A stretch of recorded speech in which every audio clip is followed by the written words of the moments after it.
Israel Hamas के बीच बढ़ते संघर्ष के बीच भारत ने मानवीय कानून का सख्ती से पालन करने का आग्रह किया।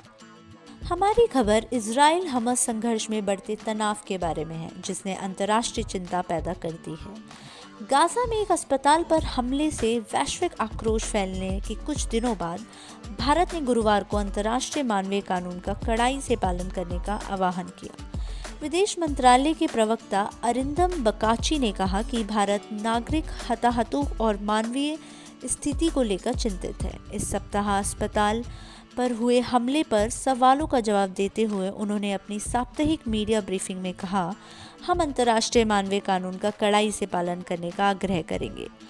अरिंदम बकाची ने कहा कि भारत नागरिक हताहतों और मानवीय स्थिति को लेकर काफ़ी चिंतित है और इस संघर्ष में अंतर्राष्ट्रीय मानवीय कानून का कड़ाई से पालन करने का आग्रह किया है। फिलिस्तीनी अधिकारियों ने अस्पताल में विस्फोट के लिए इजरायली हवाई हमलों को दोषी ठहराया, जबकि इजराइल ने कहा कि यह आतंकवादी समूह फिलिस्तीनी इस्लामिक जिहाद द्वारा गाजा से लॉन्च किए गए एक असफल रॉकेट के कारण हुआ था। प्रधानमंत्री नरेंद्र मोदी ने जान माल के नुकसान पर दुख व्यक्त किया और इस बात पर जोर किया कि नागरिक हताहतों के लिए जिम्मेदार लोगों को जवाबदेह ठहराया जाना चाहिए। प्रधानमंत्री ने कहा, जारी संघर्ष में नागरिकों का हताहत होना गंभीर चिंता का विषय है, जिसमें शामिल लोगों को जिम्मेदार ठहराया जाना चाहिए।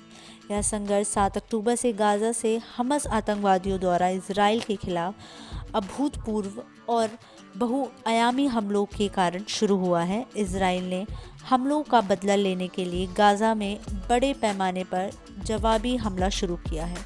गाजा स्वास्थ्य मंत्रालय के अनुसार संघर्ष शुरू होने के बाद से गाजा में 3,300 से अधिक लोग मारे गए हैं और 12,000 से अधिक घायल हुए हैं।